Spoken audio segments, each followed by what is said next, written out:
வணக்கம். இன்றைக்கு நம்ம டாக் வித் முத்தலிஃப்ல பல்வேறு அரசியல் சம்பந்தப்பட்ட விஷயங்கள் பேச இருக்கோம். குறிப்பாக சொல்ல போனால் திமுக அதிமுக இடையே இருக்கக்கூடிய அரசியல் வியூகங்கள். ஓபிஎஸ் அவர்கள் ஒரு கூட்டம் கூட்டியிருக்காரு. நான் என்டிஏக்குள்ள வர தயார் அப்படிங்கிற ஒரு விஷயத்தையும் சொல்லியிருக்காரு. அது போக ஒரு விஷயங்களையும் பேசியிருக்காரு. அந்த மாதிரி விஷயங்களை பேசியிருக்கோம். அதையும் தாண்டி மா சுப்பிரமணியன் அவர்கள், அமைச்சர் மா சுப்பிரமணியன் அவர்கள் சொன்ன கருத்து மிகவும் சர்ச்சைக்குரிய விஷயமா பார்க்கப்படுது. முன்னாள் அமைச்சர் சி.வி. சண்முகம் அவர்களும் சில கருத்துக்களை சொல்லியிருக்காரு. இந்த மாதிரி பல்வேறு விஷயங்கள் நம்ம பேச இருக்கோம்.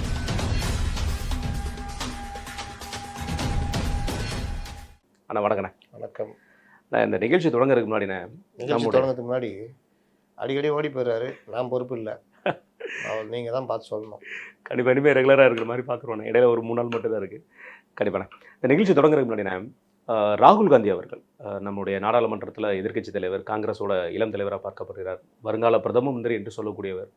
நம்ம இந்தியன் எக்கனாமியை ஒரு டெட் எக்கனாமி அப்படிங்கிற மாதிரி ஒரு விஷயத்த அதை கேள்வியே கேட்கும் போது, ஆமாம் அதை அக்செப்ட் பண்ணுறாரு, டெட் எக்கனாமி தானே, ட்ரம்ப் சொல்கிறதுல என்ன தப்பு இருக்குது அப்படிங்கிற மாதிரி ட்ரம்புக்கு சப்போர்ட் பண்ணி பேசுகிற மாதிரி பேசுகிறாரு. இதை எப்படி பார்க்குறீங்க? பொதுவாக காங்கிரஸ் ஒரு எதிர்க்கட்சியாக இருந்தாலும் ஆளுகின்ற அரசு அதை எதிர்க்கணுன்ற ஒரு பாலிசி ஓகே. எதில் எதிர்க்கிறோம் அப்படின்றதில் ஒரு வித்தியாசத்தை காமிக்கணும். அப்போ ராகுல் காந்தி கிட்டத்தட்ட ரொம்ப நிறைஞ்ச ஒரு அறிவாளி தான் அவர். நீங்கள் கொரோனா வர்றதுக்கு முன்னாடி கொரோனாவுடைய பிரச்சனைகளை சொல்லி ஒரு பெரிய பொருளாதார இழப்பை இந்தியா மட்டும் இல்லை உலகம் முழுவதும் பெரிய இதை சந்திக்க போகிறாங்க அப்படின்றத சூசகமாக அன்றைக்கி சொன்னவர். அவர் சொல்லும் போதெல்லாம் எங்களுக்கெல்லாம் ஆச்சரியம். என்ன அப்படி பயமுறுத்துறாரு? எது கொரோனான்னு ஒரு கான்செப்டே இல்லாத காலத்தில் ஒரு 6 மாதம் முன்னாடி சொல்கிறாரு. என்ன இவர் இப்படி பண்ணால் நானும் என் நண்பர்லாம் பேசுகிறேன். அவர் நேஷ்னல் இன்டர்நேஷ்னல் பார்க்குறவர். இப்படி சொல்கிறாருன்னா, இல்லை சார் ஏதோ இருக்குது அதனால தான் ராகுல் சொல்கிறாப்புல அப்படின்னு பேசிக்கிறோம். ஆனால் பக்கத்தில் நான் டீ சாப்பிட்ற டீக்காரன்லாம் சொல்கிறோம், பேட்டா அவங்களுக்கு எல்லாத்துக்கும் இருக்குது அப்படி இப்படின்ட்டு இது பண்ணுறோம். கடைசியில் அதான் நடந்தது. லாக்டவுன் உலக அளவில் இது வந்தது. ஆனாலும் லாக்டவுனை எதிர்கொண்ட நாடுகள் அப்படின்னு நீங்கள் எடுத்துக்கிட்டிங்கன்னா இந்தியா 140 கோடிங்க. ஆமாம், மக்கள் தொகை டென்சிட்டி கூட. நீங்கள் அந்த புலம்பெயர் தொழிலாளர் நடந்து போனது இதெல்லாம் ஒரு இதாக இருந்தாலும் உடனடியாக தனக்கான தடுப்பூசியை தயாரித்து மக்களுக்கு இலவசமாக மக்களுக்கு போட்டு அது தடுத்து நிறுத்தின அந்த இது. ஏன்னா 140 கோடினா உயிரிழப்பு எங்கேயோ போயிருக்கும். அதே மாதிரி ரேஷன் கடையில் ஃப்ரீயாக கொடுத்த விஷயங்கள். இது இல்லாமல் பல நாடுகளுக்கு நாம் ஏற்றுமதி பண்ணோம். எத்தியோப்பியாவுக்கு ஒரு போனப்போ நன்றியோடு அவங்க சொன்னது எங்களுக்கு அந்த டைமில் பல ஆப்பிரிக்கன் கண்ட்ரிஸ்க்கு அப்போ கூட இதெல்லாம் விமர்சனம் பண்ணாங்க. ஆமாம், இந்த மாதிரி இந்தியா பண்ணுதுன்னு. அதுதான் உங்களை நன்றியோடு நினைத்து பார்க்க வைக்கும் பல நாடுகளுக்கு, ஏழை நாடுகளுக்கு, ஆப்பிரிக்கன் கண்ட்ரிஸ்க்கு. அதில் தான் இந்தியா தன்னுடைய வல்லமையை நிரூபித்தது. எப்படி நாங்கள் இதை எதிர்கொள்வோம். இதே காலகட்டத்தில் அமெரிக்கா என்ன தடுமாறுச்சின்னு தெரியும். இப்போ இருக்கிற இந்த ட்ரம்ப்பு பைத்தியக்காரத்தனமாக தடுப்பூசிக்கு எதிராக பேசினவர். ஆமாம், பல மாகாணங்கள் பெரிய பிரச்சனை சந்திச்சுது. பிரிட்டன்லாம் தலைகீழ தண்ணி குடித்தான். நம்ம திராவிட மாடல் கூட்டணி மாதிரி. ஆமாம், யூரோப் கண்ட்ரிஸ்லாம் அதானாங்க. ஆனால் இந்தியா சமாளிச்சு. ஆக்சுவலாக இந்தியா தான் தடுமாறி எல்லாத்தையும் பிச்சை எழுந்துற மாதிரி ஆயிருக்கணும். அப்போ ஒரு நல்ல கவர்மெண்ட் இருந்தால் மட்டும்தான் சமாளிக்க முடியும். குறைகள் பல இருந்தது, அதெல்லாம் மாற்று கருத்தே கிடையாது. புலம்பெயர் தொழிலாளர் கைவிட்டது, இந்த மாதிரி பல விஷயங்கள் நம்ம பார்க்கலாம். ஆனால் உடனடியாக சுதாரிச்சுக்கிட்டு இந்த தடுப்பூசி இந்த மாதிரி விஷயங்களை கவனம் செலுத்தினது, அந்த லாக்டவுனை திறமையாக கையாண்டது, உடனுக்குடன் ரிலீஃப் கொடுத்துட்டே இருந்தது. நம்முடைய அந்த சுகாதாரத்துறை அமைச்சகம் இந்த லாக்டவுனை எதிர்கொண்டது. அதுக்குன்னு தனி கவனிப்பு, எல்லா ஸ்டேட்லேயும் கட்டுப்பாடுகள், இந்த மாதிரி விஷயங்கள்லாம் அது அந்த டைமில் யாரும் குறை சொல்ல முடியாததாக இருந்தது. அப்படிப்பட்ட ஒரு கவர்மெண்ட்டு அதை இவர்கள் பாராட்டணுன்றது ரொம்ப முக்கியம். அந்த மாதிரி அன்றைக்கும் எதிர்ப்புகள் இருந்தது. பொருளாதார ரீதியாக இந்தியா ஒவ்வொரு கட்டங்களையும் கடந்து வந்திருக்குது. உலகிலேயே வறுமையான நாடு அப்படின்ற கட்டத்தையும் நம்ம இருந்திருக்கோம். அதெல்லாம் கடந்து நம்முடைய பொருளாதார வளர்ச்சின்றது வேறு லெவலில் போய்கிட்டு இருக்குது. மன்மோகன் சிங் ஒரு மிகப்பெரிய ஒரு ஸ்பீடை கொடுத்தாருன்னா அதுக்கு மாற்று கருத்து சொல்ல முடியாது. இதில் என்ன இன்னொரு விஷயம் சொல்ல போனால், மொரார்ஜி தேசாய் காலத்துலலாம் ஃபுட் கிரைசிஸே வந்திருக்கு நம்ம கண்ட்ரி.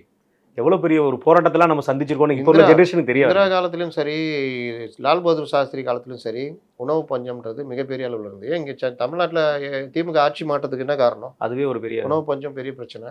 அரிசி உற்பத்தி, உணவு உற்பத்தி, தானிய உற்பத்தியில் நம்ம ரொம்ப பின்தங்கி போய் கையேந்திர நிலைமை. இன்றைக்கி நம்ம வேறு லெவலுக்கு போயிருக்கோம். அப்போது ஒவ்வொரு காலகட்டத்திலையும் ஒவ்வொருத்தரும் சாதிச்சிருக்காங்க, மறுப்பதற்கெல்லாம் இல்லை. அதில் குறிப்பாக மன்மோகன் சிங் அவருடைய நாலேஜு, இன்னொன்று பல பொருளாதார நிபுணர்களையும் நாம் பயன்படுத்தி கொண்டது. இது எல்லாமே நம்ம அடுத்த கட்டத்தை நோக்கி நகர்ந்தது. 100 நாள் வேலைவாய்ப்பு திட்டம்லாம் அமர்த்தியா சென்னு இன்னும் பலருடைய அந்த நாலேஜில் வெளிவந்தது. அதை மன்மோகன் சிங் காலத்தில் அதை கொண்டு வந்தது. அதை இவர்கள் இம்ப்ரூவ் பண்ணி கொண்டு போனது. இதெல்லாம் அதில் காசு பார்த்ததெல்லாம் வேறு ஆட்கள், அது வேறு வகை. அப்போது இந்த மாதிரி விவகாரங்களை அடுத்தடுத்து மாற்றி நகர்ந்துக்கிட்டே இருக்கிறது. 91 குளோபலைசேஷன் கொண்டு வராங்க.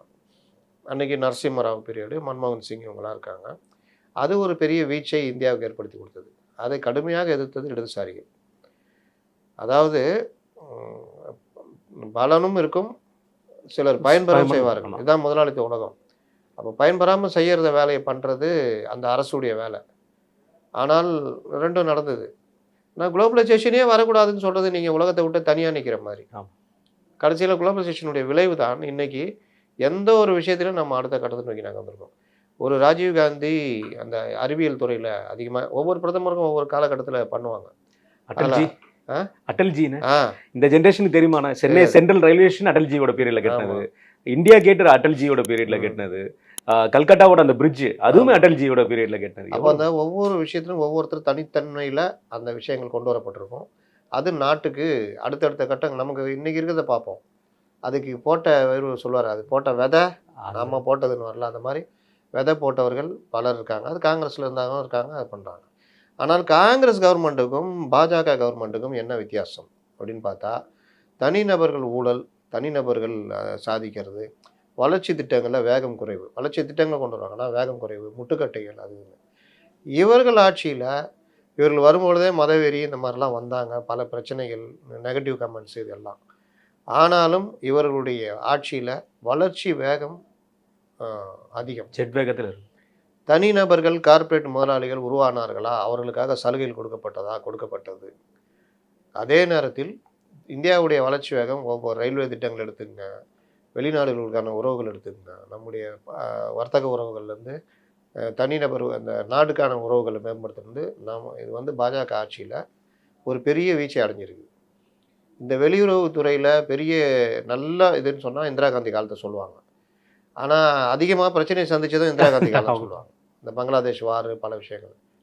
அதே மாதிரி வெளியுறவுத்துறையில் மிக சிறந்த காலம் அப்படின்னு வருங்காலத்தில் யாராவது பேசணும்னா இந்த ஜெய்சங்கர் இருக்கிற, அஜித் தோவல் இருக்கிற இந்த காலகட்டத்தை சொல்லாமல் மறுக்க முடியாது. அந்த அளவுக்கு இஸ்லாமிய நாடுகளோடையும் மற்ற நாடுகளோடையும் நம்ம மிரட்டுற அளவுக்கு வந்திருக்கோம். இன்னைக்கு அடிக்க யோசிச்சாலும் அடிப்போம். ஆமாம், அந்த மாதிரி இருக்கும். அடித்தா தூக்கிட்டு ஆதாரத்தை கொண்டு போயிட்டு ஐயா அடிச்சிட்டான் ஏன்னு காட்டின காலத்தை தாண்டி அடிக்க நீ நினைச்சாலும் அடிப்போம். அடிச்சிட்டேன்னா திருப்பி அடிக்கிறது வேற மாதிரி இருக்கும். அதை நீ அடிச்சல்ல அதுக்கு தான் அவன் அடிக்கிறான் அப்படின்னு மற்ற நாடுகள் நியாயப்படுத்துகிற அளவுக்கு இருக்கும். வரம்பு மீற மாட்டோம், ஹீரோ கணக்கு தான், சண்டைக்கு வரமாட்டோம். ஆமாம், அடிச்சிட்டேன்னா எம்ஜிஆர் அடிதான், திரும்பி ஒன்றா அடிச்சு சாய்ச்சிட்டு போயிட்டே இருப்போம். அதுக்காக நம்ம இப்போ இருக்கிற ஹீரோ மாதிரி குத்தி கொலை பண்ணுறதெல்லாம் பண்ண மாட்டோம். அடிச்சு கீழே விழுந்துட்டியா ரைட்டு போன்னு விட்டு போயிடுவோம். யார் காரணமோ அவனை தான் அடிப்போம். அதுதான் ரொம்ப ரொம்ப முக்கியம். ஆபரேஷன் சிந்தூர்ல ஒரு பாகிஸ்தானிய பொதுமக்கள் கொல்லப்படல, யாருக்கும் எந்த தொந்தரவும் நம்ம கொடுக்கல. நம்ம அடிச்சது தீவிரவாதிகள் முகாம் ப்ளஸ் ஒன்றா பயமுறுத்துறதுக்கு அவங்க ஏரோட்ராம்லாம் 2 இதை போட்டு 2-3 ஃப்ளைட்லாம் போச்சு. இதுக்கு மேலேனா இவங்க கராச்சியில் கொண்டு போய் நம்ம அடிச்சு நகர்த்துவும் தெரியும். அதனால் பணிஞ்சு கெஞ்சி கூத்தாங்க. அதோட நம்ம விட்டு வந்துட்டோம். பார்த்துக்கோ, ஒதுங்கி போகிறோன்றதுனால அதை பயம்னு நினச்சிக்காத. இன்னொன்று பழைய ஆள் இல்லை நாங்கள், வேற லெவலில் இருக்குது. அப்போ இந்த மாதிரி விவகாரங்கள் தொடர்ந்து வரும் காலகட்டத்தில் அமெரிக்கா புதுசாக ஒரு கிறுக்கன் உட்கார்ந்த பிறகு ஏகப்பட்ட தொல்லை நம்மளை தான் குறி வைக்கிறான். ஏன்னா அவனுடைய பெரிய டார்கெட்டு, பெரிய மார்க்கெட்டிங்கே நம்ம தான். ஏன்னா இன்னைக்கு அதோட பிரதிபலனை பாருங்க. இன்னைக்கு லண்டனோட பிரைம் மினிஸ்டர் இன்னைக்கு சைனா போறாரு. ஆமா, இவ அமெரிக்கா நாளைக்கு ஒண்ணு இல்லாம உண்மையிலே இப்ப நான் ட்ரம்புக்கு நன்றி சொல்றேங்க. பிரிக்ஸ், சைனா, இந்தியா எல்லாரையும் ஒற்றுமைப்படுத்தியது, ஏழை நாடுகள் பக்கம் இந்தியா மற்ற நாடுகள் திரும்புறதுக்கு ஒரு வாய்ப்பை கொடுத்தது. எங்கெல்லாம் வியாபாரம் இருக்கு தேடுப்பா, அவனுடைய இனிமேல் இங்க இல்லை, அப்ப அங்க தேடு இங்க தேடுன்ற புதிய தேடல்களை, அதாவது முடங்கி போனவர்களை சுறுசுறுப்பு ஏற்றுவது. இப்போ யூரோப் கண்ட்ரிக்கு ஏன் இப்போ இந்தியா நகருது?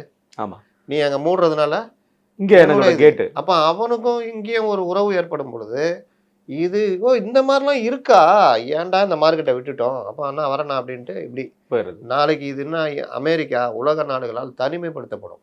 நீ சொல்கிற இன்னைக்கு நான் வார் பண்ணுவேன், அடிப்பேன் கிடிப்பேன், அதெல்லாம் அந்த காலம். இப்போ டிஜிட்டல் வார்லாம் வந்துடுச்சு, ஒன்றுமே வேறு லெவலு. உள்ளே இறங்கி ஒன்றுமே செய்யாமல் உன்னை காலி பண்ணிட்டு போயிடுவாங்க. இன்றைக்கி ஈரானை இவர் முறைச்சார், என்ன சொன்னார், உன்னை நான் இருக்கிற எல்லாம் பண்ணிடுவேன்னாரு. நீ இருக்க மாட்டேன்ற மாதிரி அவங்க போனாங்க. ஏன்னா மொசாடுக்கு டஃப் ஆமா. கொடுக்குற ஆட்கள் அவங்க. அவங்க அப்போ அவங்க ஈரான் உள்ளே இறங்கி என்ன பண்ணுவான்னு தெரியும். நீங்கள் ஏற்கனவே நீ தான் வளர்த்த பின்லேடனை. அந்த அந்த தீவிரவாதிகளை ஆப்கானிஸ்தானில் சோவியத் யூனியன் இருக்குன்றதுக்காக நீ தீனி போட்டு வளர்த்த. ம் அந்த பாம்பு ஒன்றை ஒன்றை கொத்துச்சு. கொத்திச்சு.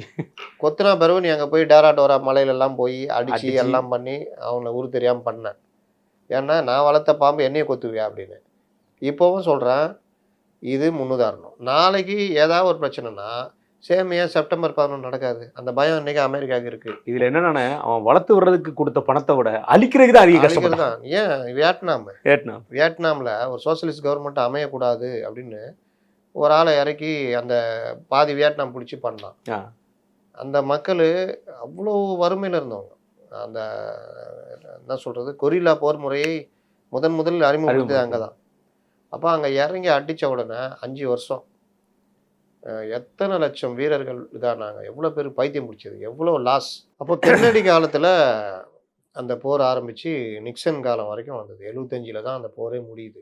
அதனால் அமெரிக்கா அடைந்த லாஸ் இருக்குது. அது 91 இந்த பைத்தியக்காரனுக்கு வந்தாங்கல்ல, இந்த ட்ரம்புக்கு முன்னோர் அந்த ஜார்ஜ் புஷ் ஈராக்கில் போய் அடிக்கிறன்ட்டு இறக்கி, அதனால வந்த லாஸ். இது எல்லாம் அவங்க தலையில் வரியாக விடுறது, அமெரிக்க மக்கள் தலையில்.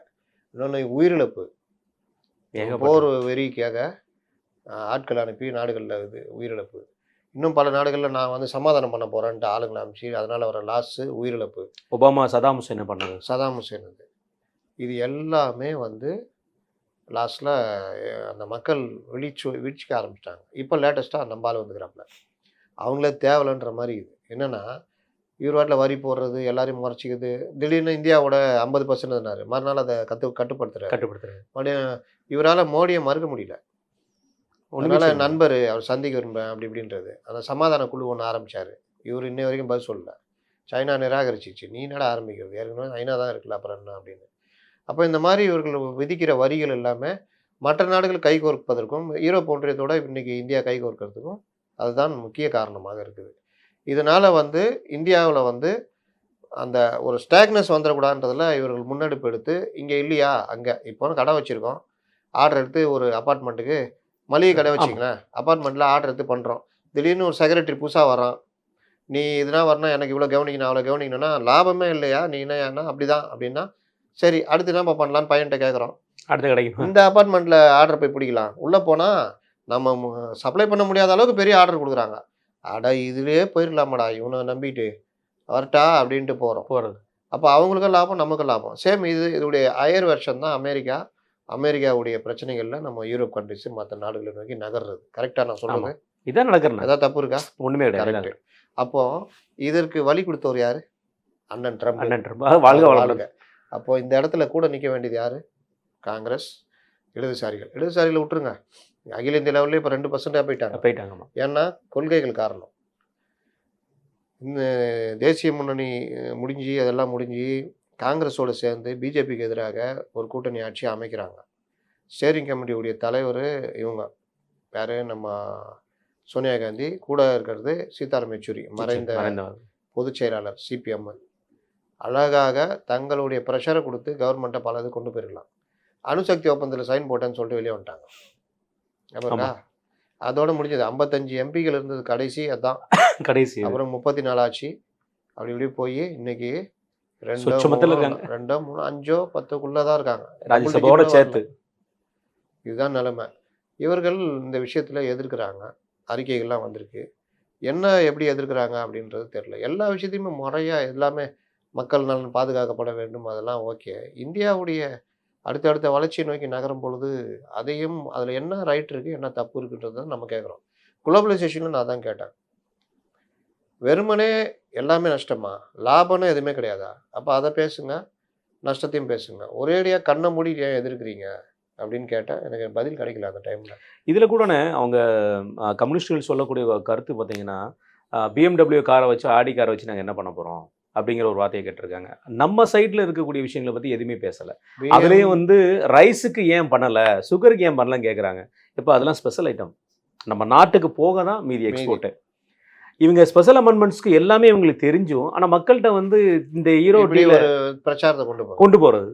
இப்போ BMW ஆடி காருன்றீங்க. அந்த தொழிற்சாலை இங்கே வந்ததுன்னா லட்சக்கணக்கானவருக்கு வேலை கிடைக்கும். ஆமா. உபரி பொருட்கள் இருக்குல்ல, கம்பெனி எல்லாம் தயாரிக்காது. அந்த உபரி பொருட்கள் தயாரிக்கிறதுக்கு அவன் ஃபேக்ட்ரிஸ் ஆர்டர் கொடுப்பான். அதில் ஒரு லட்சக்கணக்கான பேர் பயன்பெறுவார்கள். இல்லண்ணே, இதுல இன்னொரு கூட இருக்கும்ண்ணே. நம்ம ஒரு ஃப்ரெண்ட்ஸா உட்காந்து பேசுற இடங்கள்ல பார்த்தீங்கன்னா, 35 லட்ச ரூபாய்க்கு ஒருத்தன் கார் வாங்கணும், ஒரு 50 லட்ச ரூபாய்க்கு ஒரு கார் வாங்கணும் பிளான் பண்ணா, BMW காரை வந்து நம்ம ஒரு 65, 70 லட்ச ரூபாய்க்கு வாங்க வேண்டியிருக்கும். அப்போ என்ன பண்றான்னா, அவனோட ஆசையை அப்படியே சுருக்கிட்டு இன்னோவாவோ மற்ற விஷயங்கள போக்கி அந்த கார் நோக்கி போயிடுறான். இன்னைக்கு 17 கிட்டத்தட்ட 130%லேருந்து 30% குறையும் போது, நமக்கு வந்து கிட்டத்தட்ட 35 லட்ச ரூபா கார் 50 லட்ச ரூபாய்க்குள்ள கிடைச்சிரும். அப்போ அவனோட எய்மும் இந்த BMW நோக்கி போகும். இப்போ நம்ம உதாரணத்துக்கு வெளிநாட்டுக்கு போனோம்னா, போர்ஷே இங்க என்னப்பா டீ போர்டில் ஓடுது, இது என்னப்பா இப்படி ஓடுதுன்னா, அந்த நாட்டை அப்படிதான் பலருமே பார்க்கக்கூடிய காரணம் ஏர்போர்ட்லேருந்து வெளியே வரும்போது. அப்போ இதெல்லாம் பார்க்கும்போது நம்ம நாட்டிலையுமே வந்து BMW ஆடிக்கு ஒரு நல்ல வரவேற்பு இருக்கும். இது அவங்க சொல்ற குற்றச்சாட்டுலண்ணே. ஒயினுக்கு பீருக்கெல்லாம் வந்து குறைச்சிருக்காங்க, இதெல்லாம் குற்றச்சாட்டாக சொல்கிறாங்க. ஆனால் நம்ம சைடில் இருக்கக்கூடிய விஷயத்த பேசுறதுக்கு இங்கே ஆள் இல்லை. ஏன்னா பிஜேபி சைட்லேயுமே ஆச்சரியமாக பேசப்படுது. ஏன்னா இதை பற்றி யாருமே பேச அண்ணாமலை அவர்கள் மட்டும் தான் பேசியிருக்காரு. திருப்பூரில் டெக்ஸ்டைல்ஸுக்கு வந்து 17%, 12%லேருந்து 17% வரைக்கும் இருக்கிறத 0% ஆக்கியிருக்காங்க. மினிமம் ஒரு கண்டெய்னரில் வந்து ஒரு 4,00,000 லட்ச ரூபாலேருந்து 8 லட்ச ரூபா குவாலிட்டி போச்சுன்னா அதில் பாருங்கண்ணே 17% நமக்கு லாபம் இருக்குது, 12% நமக்கு லாபம் இருக்குது. ஃபார்மர்ஸ் ஃபுட்டில் நிறைய விஷயங்களை வந்து இன்றைக்கி 0%. இவங்க சொல்கிற டெய்ரி ப்ராடக்ட் ஏன் கொடுக்கலன்னு கேட்குறாங்க. ஒரு விவசாயி 3 மாடு அல்லது 4 மாடை வச்சு விவசாயம் பண்ணுறான். அவனால் வந்து ஒரு செக்டார் கிடையாது, பிஸ்னஸ் கிடையாது. அதனால் அவங்க கொடுக்கல. இந்த இது வந்து வராதுங்கிற மாதிரி சொல்லியிருக்காங்க. தேவைக்கு சப்ளை பண்ணுற அளவு நம்மள்கிட்ட இல்லை. இப்போ நம்ம ஒன்று பேசணும், ஞாபகம் இருக்கா? டாஸ்மாக்கு எதிராக மாற்று பொருளாதாரமாக மில்க் கொண்டு வரணும். இந்த மாதிரி ஒவ்வொரு ஸ்டேட்டும் இதில் ஒரு டைரக்ட் இதை இறங்குனாங்கன்னா அவர்கள் தைரியமாக போய் வெளியே பேசிடுவாங்க. ஏன்னா இன்னைக்கு உற்பத்தி இன்னைக்கு ஜெயலலிதா காலத்தில் 1 கோடி வச்சாங்க. இன்னைக்கு நீங்கள் அப்புறம் அவங்க 42 லட்சம் வந்து 36 லட்சம் அந்த ஆட்சி முடியும் போது ஏடிஎம்கே 21ல் இன்னைக்கு அது 27 லட்சமெல்லாம் கொண்டு வந்திருக்கீங்க. ஆமாம். ஒரு கவர்மெண்ட்டு இப்போ எனக்கு மாறுபட்ட கருத்து இருக்குது பாஜக மேலே. பல விஷயங்களில் எனக்கு மாறுபட்ட கருத்து இருக்குது. ஆனால் ஆட்சி அமைப்பு இந்த விஷயங்கள் அதெல்லாம் பண்ணும் பொழுது உற்பத்தியோ மற்ற விஷயங்கள்லையோ போன கவர்மெண்ட்டோட டெவலப்மெண்ட் இருக்குன்றதை பார்க்க வேண்டியது இருக்குது. அவங்க வந்து கார்பரேட்டுகளுக்கு அதிக உதவி பண்ணுறாங்க, கட்சி நிதியை அப்படி வாங்கிக்கிறாங்க. ஆமாம், நீங்கள் யோகிரா? நீங்கள் தனிப்பட்ட முறையில் எல்லாரும் செல்வந்தர்களாக இருந்தீங்க, நீங்கள் வேறு மாதிரி பண்ணீங்க, அவங்க வேறு ஸ்டைல் பண்ணுறாங்க. ஆனாலும் வேலை எங்கே நடக்குதுன்றதானே. திமுக என்ன சொல்லுவாங்க ஒரு காலத்தில், நம்ம காசு சாப்பிட்டாலும் வேலை நடக்கும். இன்றைக்கி பாலத்தில் பிரிட்ஜே அடிச்சுட்டு போயிடுது, அந்த தண்ணி பாலமே அடிச்சுட்டு போயிடுச்சு. அவன் சாப்பிட்றாங்க. கேட்டால் அதுக்கு ஒரு கதை சொல்கிறாங்க. இதுதான் பிரச்சனை. என்னையோக்கா கட்டின ஜெமினி பிரிட்ஜ் இன்றைக்கும் ஸ்ட்ராங்காக இருக்காமா. 50 ஆண்டு கடந்துச்சு, ஆனால் 5 மாதம் கூட வரல, பாலம் அடிச்சுட்டு போகுது. இதை தான் தப்புன்றோம். நீ இப்போ எப்படி வந்துட்டாங்க ஜனங்க, நம்மளே என்ன சொல்கிறோம், சம்பாதிச்சு தொலைச்சிட்டு போ, தரமாக கட்டிட்டு போ. நம்ம ஆதவர்கள் சொல்கிற மாதிரி ஊழல் பண்ணிக்கோ, பார்த்து பண்ணு. இன்ஃப்ராஸ்ட்ரக்சரில் கவனம் செலுத்து. இன்ஃப்ராஸ்ட்ரக்சரில் என்ன கவனம் செலுத்திக்கிறீங்க? ஒரு தம்மாத்தூன்னு மண்டபம் திறந்தா அதுக்கு இன்னைக்கு பாட்டு, மணமகளே மருமகளே வா வா, பார்த்தா பாட்டும் கூத்துமாக இது மாதிரி எடுத்து போகிறது. அதை திறந்து இன்னைக்கு ஒருத்தர் கேட்டார், என்ன சார் தண்ணி தொட்டி திறந்து வைக்கிறது இல்லாமல் எம்எல்ஏ போவார் அப்படின்னு. கல்யாண மண்டபம் திறந்து வைக்கிறதுக்கு முதலமைச்சர் போனால் அப்போ எம்எல்ஏ எங்கே போவார்? இல்லை, இடுகாடுக்கு கூட்டு போகாமல் இருக்காங்க. சார் நீங்கள் வந்து திறந்து வைக்கிறீங்க, திறந்து வைக்கும் தான் பார்ப்பாரு, என்ன அது எல்லாம் பிடிக்குது. அப்போ என்ன பாட்டுன்னு இருக்கும், சமரசம் உலாவும் இடமே என்ன பாட்டில் ஒரு மாதிரி ஆகுது, என்ன திறந்து வைக்கிறோம் தலைவரை, சுடுகாடு திறந்து வைக்கிறோம். அட பாவி, கடைசியில் இங்கேயே கொண்டு வந்து விட்டியா தலைவரை, கடைசியில எல்லாம் இங்கே தானே வரணும், அதெல்லாம் கொண்டு வந்துட்டோன்னு. அந்த மாதிரி இன்ஃப்ராஸ்ட்ரக்சரில் கவனம் செலுத்துறீங்களா? இப்போ ஏன் டிஎம்கே மேலே ஒரு விமர்சனம், இன்ஃப்ராஸ்ட்ரக்சர்லையும் கவனம் செலுத்தலை, ஊழல் முறைகளில் அதிகமாக போகுது. அதை தடுக்கிறதுக்கு இதை வைக்கிறதுக்கு நேரு மேட்ரு வருவோம் பின்னாடி, எப்படி தடுக்கலான்றதெல்லாம் பார்க்குறாங்களே தவிர இன்ஃப்ராஸ்ட்ரக்சரில் இப்போ கலைஞர் கவர்மெண்ட்லேயும் இல்லை பழைய ஏடிஎம் கவர்மெண்ட்லேயும் இருந்தது இப்போ இருக்கா அப்படின்றது தான். இன்றைக்கி கனிமொழி பெருமையாக சொல்லிக்கிறாங்க, குஜராத்தில் 6 மெடிக்கல் காலேஜ் தான் இருக்குது, நாங்கள் இங்கே இருக்குன்னு. அதுக்கு யார் காரணம்? நீங்களா? அதிமுக ஆட்சியில் காரணம். 11 மெடிக்கல் காலேஜ் கொண்டு வந்தாங்கல்ல, நீங்கள் உங்கள் ஆட்சியில் அதுக்கு ஸ்டிக்கர் தானே ஒட்டினீங்க. அப்போ அந்த பெருமை பேசுறதுக்கு கூட ஒரு தகுதி வேணாமா? ஆமாம். குஜராத்தை போய் கை காமிச்சிட்டீங்க. குஜராத் பால் உற்பத்தியில் நம்பர் 1 மதுவிலக்கு இருக்குது, அதை பற்றி பேசுங்க. பார்ப்போம். இன்ஃப்ராஸ்ட்ரக்சரை பற்றி பேசுங்க, நீர்வள இதை பற்றி பேசுங்க, விவசாயிகளோட முன்னுரிமை பற்றி பேசுங்க. எதை பற்றி நீங்கள் எங்கே கம்பேர் பண்ணுறீங்க? எனக்கு என்னன்னா பல தலைவர்கள் இவ்வளோதானா இவங்கன்ற மாதிரி இப்போ ரொம்ப பேர் பேசுறதை பார்க்கும்போது, என்னடா இவங்கெல்லாம் இப்படி இருக்காங்களே, பெரிய தலைவர் மாதிரி காமிக்கிறாங்க. அடிப்படை விஷயங்கள் தெரியாமல் வாட்ஸ்அப் தலைவர்களாக இருக்காங்களா? இதை கேட்டால் அடுத்து இது வருமே. பாஜக காரங்களும் சரி, அதிமுகவும் சரி, வாயை திறக்க மாட்டேங்கிறீங்களே. மெடிக்கல் காலேஜுக்கு பதில் சொல்லிட்டு இருக்கிறீங்க எடுத்துக்கிட்டு. இல்லை இத்தனை மெடிக்கல் காலேஜ்னு. ஏன்பா அதை விடுப்பா. சாராயமா விற்கிறோம், நாங்கள் பால் விற்கிறோம்யா. விற்கிறோம். நம்பர் 1ல இருக்குது எங்களுடைய இது பால் இது. இல்லை டூரிஸ்ட் டெஸ்டினேஷன் அங்கே பார்க்குற மாதிரி இங்கே இருக்கா? டூரிஸ்ட் டிபார்ட்மெண்ட்டுக்கும் இங்கே கம்பேர் பண்ணுவோமே, ரொம்பலாம் வந்து பெருசாக பேச வேண்டாம். அங்கே இருக்க டூரிஸ்ட் டிபார்ட்மெண்ட், இங்கே இருக்க டூரிஸ்ட் டிபார்ட்மெண்ட். ஏன்னா அங்கேயுமே ஒன்றும் கிடையாது, அகமதாபாத்லேயுமே. ஆனால் அங்கே சிட்டி டூர்னு சொல்லி அவங்க குஜராத்தோட இது வச்சிருக்காங்க. இங்கே அழகா சென்னையில் ஏகப்பட்ட இடங்கள் இருக்கு. எங்கே டூரிசம் இருக்கு? இப்போதான் ஒரு பஸ் விட்டுருக்காங்க. பஸ் விட்டுருக்காங்க. அது எதுக்கு யூஸ் ஆக போகுது? பஸ் எத்தனை பேர் சென்னையில் இருக்க மக்கள் தொகைக்கு. அப்போ இந்த மாதிரி விவகாரங்களில் இது காங்கிரஸ் நீங்கள் சொன்னீங்களே ஏன் பண்ணுறாருன்னு. நீங்கள் அந்த ஆப்ரேஷன் சிந்தூரில் சிதம்பரம் என்ன கேட்டார்? அவர்கள் பாகிஸ்தானர்கள்ன்றதுக்கு என்ன ஆதாரம் இருக்கு? அது மிக மிக மோசமானது. இதை எடுத்துக்கிட்டு பாகிஸ்தான் எங்கே வேணால் போகலாம். நேற்று அதை மாதிரி தான் என்ன பண்ணிட்டாங்க, ஸ்ப்ரெட் பண்ணிட்டாங்க. எவ்வளோ தூரத்துக்கு ராகுல் காந்தியோட ஸ்பீச் ஸ்ப்ரெட் ஆகுது? அது நம்ம இந்தியாவில் விட வெளிநாட்டில் தான் அதிகமாக ஸ்ப்ரெட் ஆகுது. ஆமாம். இது எதுக்கு? இது அமெரிக்க ஊடகங்கள் இருக்கு. அமெரிக்கா வந்து அவங்களுடைய வார், அதாவது ஒவ்வொரு காலகட்டத்திலும் ஒவ்வொரு வார். முன்ன ஹிட்லர் காலத்தில் நேரடி வார். அதற்கு பிறகு 70களுக்கு பிறகு இந்த ஆடியோ இது ஊடகங்கள் மூலயமா ஒரு வார். ஏஜென்சிகள் பரப்பும் பொய் செய்திகள். நீங்கள் பார்த்தீங்கன்னா சினிமா, நம்ம ஊர் ஆங்கில ஊடகங்கள், அதை ஃபாலோ பண்ணுற தமிழ் ஊடகங்கள், இது எல்லாமே பார்த்தீங்கன்னா அமெரிக்கர்கள் மிக சிறந்தவர்கள், உலகை காக்க பிறந்தவர்கள். சைனா ஒரு இரும்பு திரை நாடு, ஸ்டாலின் ஒரு சர்வாதிகாரி, இப்படி தானே? ஆமாம். வியட்நாம்லாம் அவ்வளோ மோசமாக வறுமையில் ஒன்றும் இல்லை, அது ஒரு கம்யூனிஸ்ட் இந்த நாடுன்னு. இன்னைக்கு வியட்நாம் எங்கே இருக்கிறாங்க? டூரிஸ்டில் அவன் தான் 3வது இடத்துல இருக்கான். அதோடைய அடிப்படை பேஸ்ன்னா சோசியலிஸ்ட் கண்ட்ரி. அது சோசியலிஸ்ட் கண்ட்ரி. அவன் 75லலாம் ஒன்றும் இல்லாமல் போயிட்டான். நீங்கள் அவன் பாருங்கள், நீங்கள் வந்த வேகம். இன்றைக்கி ஃபர்னிச்சர் துறையில் சைனாவுக்கு டஃப் கொடுத்துன்னு இருக்கான். இந்தியாவில் அதிகமாக ஃபர்னிச்சர் சப்ளை பண்ணுறதுல வியட்நாமும் ஒரு இது. சைனாவோட அங்கே எதிர்பார்க்குறோம். அப்போ அவன் நாட்டு வளங்களை அவனுக்கும் இது பண்ணி கொண்டு வர அளவுக்கு இன்றைக்கி அதே மாதிரி நீங்கள் சொன்ன மாதிரி டூரிசம், வியட்நாமுடைய டூரிசம் வேறு லெவலு. ஒரு நாடுகளுடைய வருமானம், கலாச்சாரம், மற்ற விஷயங்கள்லாம் அடுத்த கட்டத்துக்கு நகரணும்னா அந்த நாடு சுற்றுலாத்துறையை மேம்படுத்தணும் பெரிய அளவில். அதற்கு நீங்கள் அந்த நாடு முதல்ல அமைதியாக இருக்கணும். அந்த நாட்டில் உள்ள கரன்சி இந்த விஷயங்கள் நல்லா இருக்கணும். வெளிநாட்டிலேருந்து வர்ற மக்களுக்கான ஒரு அந்த விருந்தினர் உபசரிப்பு நல்லா இருக்கணும். இன்ஃப்ராஸ்ட்ரக்சர் நல்லா இருக்கணும். இங்கே வந்து நம்முடைய சுற்றுலா தலங்களை நம்ம தான் மேம்படுத்தி அவர்களுக்கு சொல்லணும் நம்முடைய கலை பண்பாடுலாம் எப்படி இருக்குன்னு. இந்த மாதிரி 5-6 அம்சங்களை கரெக்டாக அதை பண்ணாதான் அந்த நாட்டை நோக்கி சுற்றுலா பயணிகள் வர ஆரம்பிப்பான்.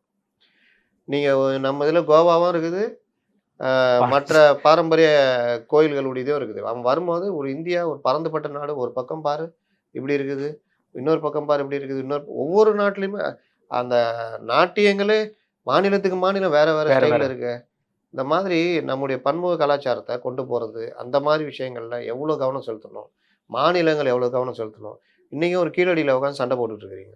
அவங்க கீழடியில் கேட்குறது முறையான அங்கீகாரமான ஒரு ரிப்போர்ட்டு கேட்குறாங்க. நீ ஏதாவது ஒன்று பண்ணிக்கிட்டு எங்களை வஞ்சிக்கிறாங்க, அதை பண்ணுறாங்க இதை பண்ணுறாங்கன்னு இதை வச்சுக்கிட்டே உருட்டுறீங்க. எல்லாவற்றிலும் தமிழன் நாகரிகம் அப்படின்றது தேவைப்பட்டால் திராவிடத்தை தாண்டிக்கிறது.